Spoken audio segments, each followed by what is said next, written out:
अपने पिता की आखिरी कर्म भूमि को, अपने गुड़ परिवार को प्रणाम और नमन करता। कोई राजनीतिक बात नहीं करूंगा, आप मेरे परिवार हैं। सिर्फ एक छोटा सा प्रश्न आपसे पूछना चाहता हूं। कांग्रेस पार्टी को मेरे परिवार ने, मेरे पिता और मेरे बाबा ने 50 वर्ष अपने जीवन के दिए, परंतु जब ऐन मौका आया तो उन 50 वर्षों का किस तरह तिरस्कार किया आप सबने देखा हुआ है साथियों। मेरा आपसे एक सवाल है, मेरे परिवार की, मेरे पिता की और मेरे बाबा की आत्मसम्मान की राजनीति थी, अपने लोगों के सम्मान की राजनीति थी। मेरा आपसे प्रश्न है कि जिस तरह के घटनाक्रम हुए, जिस तरह का अपमान भोपाल में बैठे हुए कमलनाथ जी और दिग्विजय सिंह जी ने किया, उसके बाद मैंने भारतीय जनता पार्टी ज्वाइन करने का जो फैसला लिया वो सही था या गलत था साथियों? सही था या गलत था साथियों? अगर आप इस फैसले के साथ हैं तो सिर्फ एक ही गुजारिश आपसे करने आया हूं कि गुड़ विधानसभा में भारतीय जनता पार्टी माननीय शिवराज सिंह चौहान जी को भारी मतों से जिताएं। हमारे आदरणीय नागेंद्र सिंह जी मेरे पिता के प्रतिद्वंदी रहे हैं, परंतु सिर्फ राजनीति में मैंने अपनी आंखों से देखा है जिस तरह का सम्मान इन्होंने मेरे पिता को दिया है साथियों। विधायक रहते हुए भी जब मेरे पिता हार गए थे, वो बहुत ही प्रशंसनीय है। और मैं आपसे बस एक ही गुजारिश इस मन से करने, बहुत दूर से दौड़ता हुआ आया हूं 150 किलोमीटर से, कि अगर आपको ऐसा लगता है कि मैंने बीजेपी ज्वाइन करके सही किया जो आपने कहा, तो भारतीय जनता पार्टी का गुड़ से विजय का पताका लहराना चाहिए और देखना चाहिए कि किसी तरह के अपराधी या गलत तरह के तत्व विधानसभा से गुड़ से नहीं जाना चाहिए। बस इतनी बात कहूंगा। मुख्यमंत्री जी को भी आपको सुनना है। जय हिंद, जय भीम। माननीय मुख्यमंत्री से आग्रह है कि आपसे अपनी बात आपको आती बदल दें। बोलिए भारत माता की, गुड़ की जनता की, मेरी लाडली बहनों की, मेरे प्यारे भाइयों की और भांजे भांजियों की। मंच पर विराजमान हमारे यशस्वी सांसद आदरणीय जनार्दन जी, हमारे जिलाध्यक्ष अजय जी, आपके लोकप्रिय नेता, यहाँ से विधायक और मैं मध्य प्रदेश के सबसे परिपक्व राजनेताओं में से एक जिनको मानता हूँ, ऐसे श्री नागेंद्र सिंह जी, हमारे भाई सिद्धार्थ तिवारी जी, हमारे मंच पर विराजमान, हम ऐसे तो रावण जी से लेकर प्रज्ञा तक, अंजू जी से लेकर सब है, केशव जी बैठे हैं, उनको प्रणाम करता हूँ, राम सिंह जी बैठे हैं। लेकिन मेरे पास समय इतना है कि यहाँ से मैं जाऊंगा अमरपाटन और हेलीकॉप्टर से जबलपुर जाके भोपाल की सभा मुझे संबोधित करना है। इसलिए मैं प्रणाम करता हूँ आदरणीय मंच, सबको प्रणाम करता हूँ। आदरणीय मंच, यहाँ उपस्थित मेरी बहनों, मेरे भाइयों और मेरे भांजे भांजियों, आप सबको दोनों हाथ जोड़ के प्रणाम, आप सबको नमस्कार। अभी सिद्धार्थ ये कह रहे थे कि कांग्रेस ने, जिनने कांग्रेस को सींचा उनको ही धोखा दिया, उनके परिवार को भी धोखा दिया। और ये आज की कांग्रेस धोखेबाज कांग्रेस है, दगाबाज कांग्रेस है, बेईमान कांग्रेस है। और मैं नहीं कह रहा, आजकल तो उनके सहयोगी गठबंधन के लोग, अखिलेश यादव ने कल कहा कि कांग्रेस तो चालू कांग्रेस है, चालू। बताओ ये चालू कांग्रेस भला कर सकती है क्या?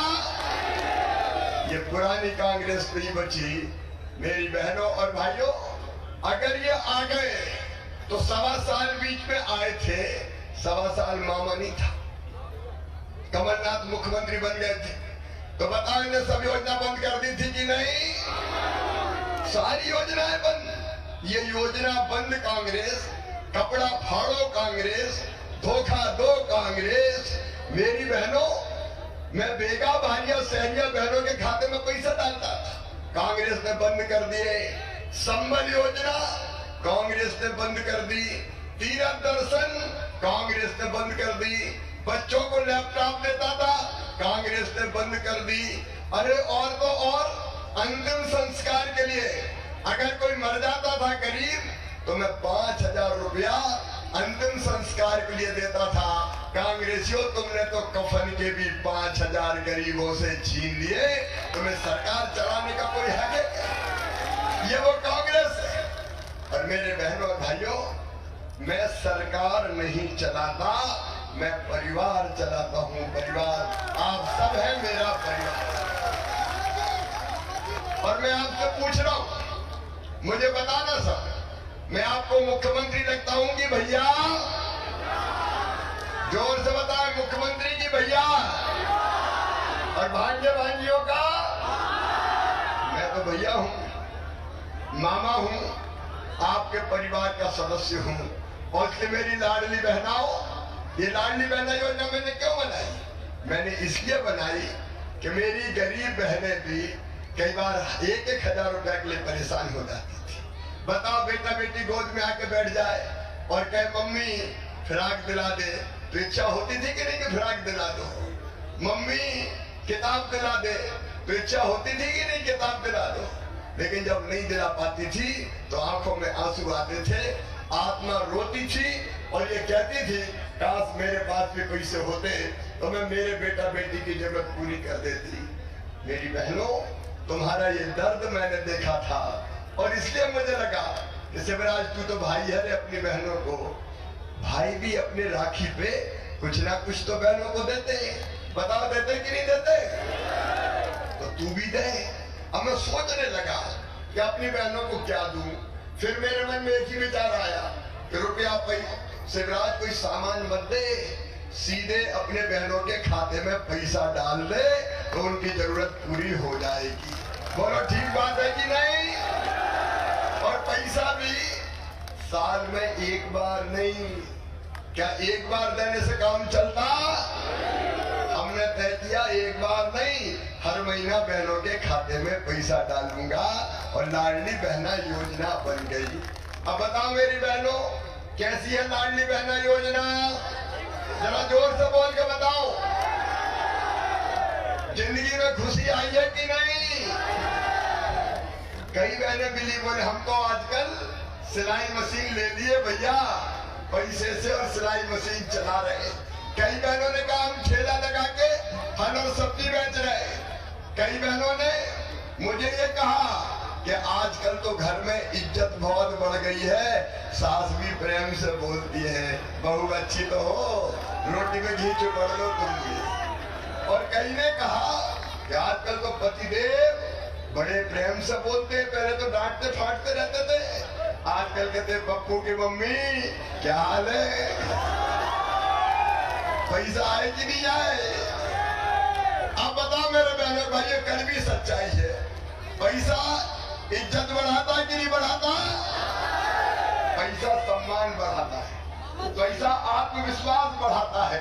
और इसलिए मेरी बहनों, मैंने पैसा नहीं दिया, मैंने आपका सम्मान आपको लौटाया है, आपका सम्मान आपको लौटाया है।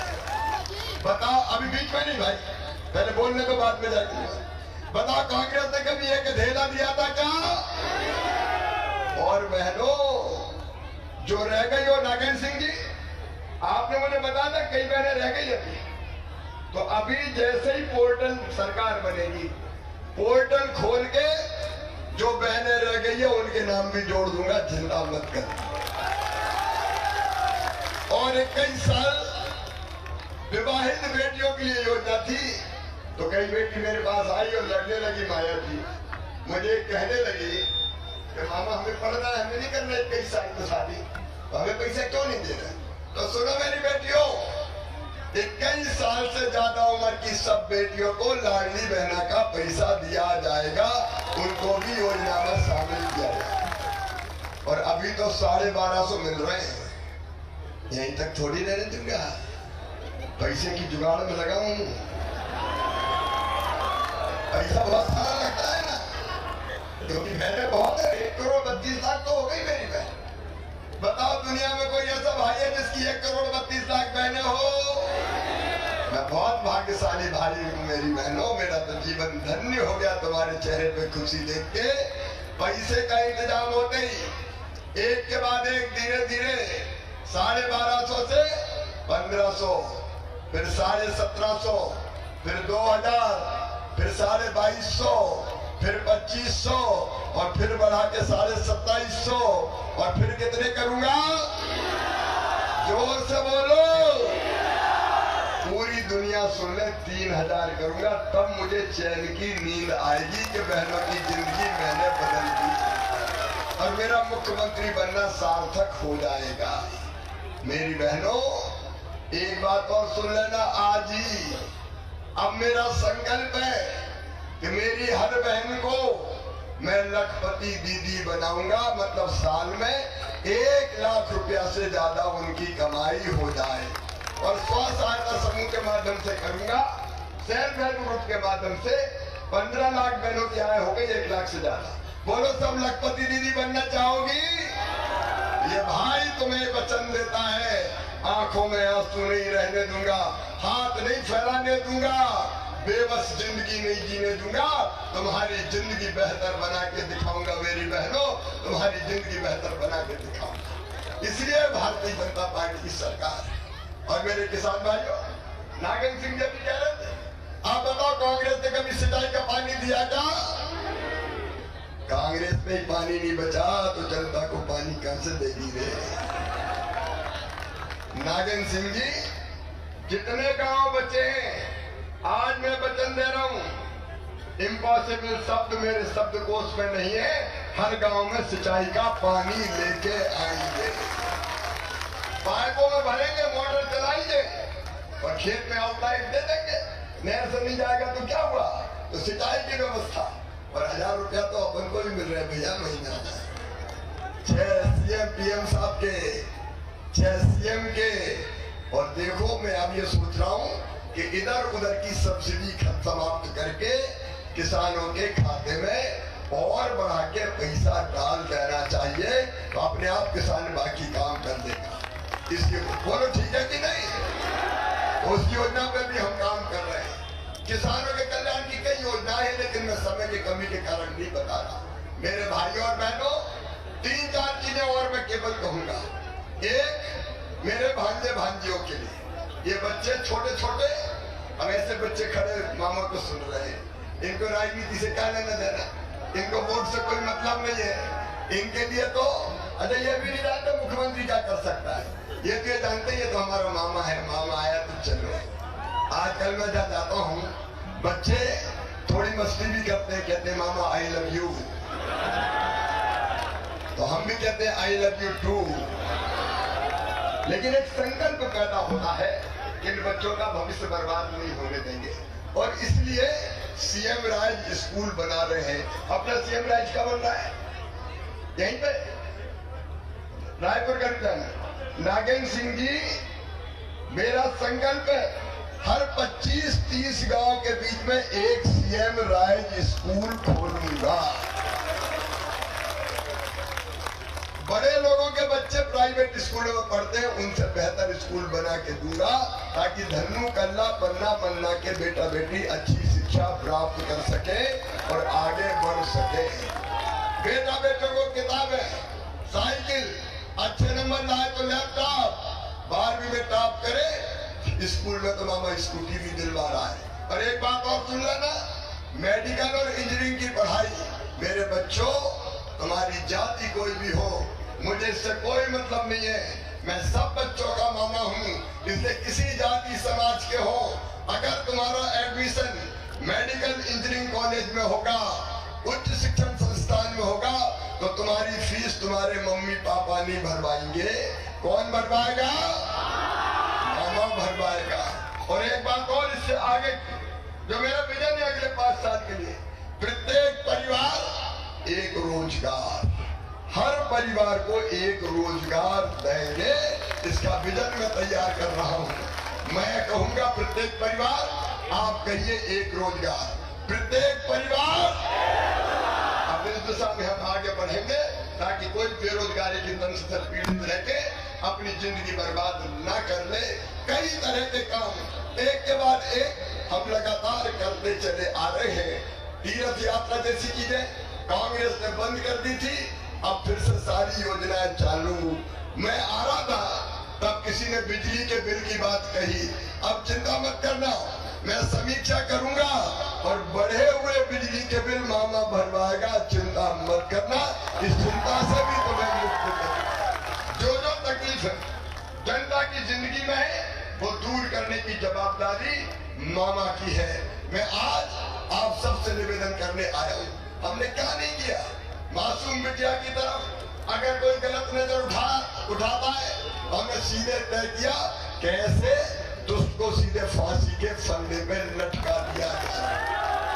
और अंत में एक बात और मैं कहना चाहता हूँ, सज्जनों के लिए फूल से ज्यादा कोमल हमारी सरकार है, लेकिन गुंडागर्दी करने वाले, दादागिरी करने वाले, उनके लिए वज्र से ज्यादा कठोर है सरकार।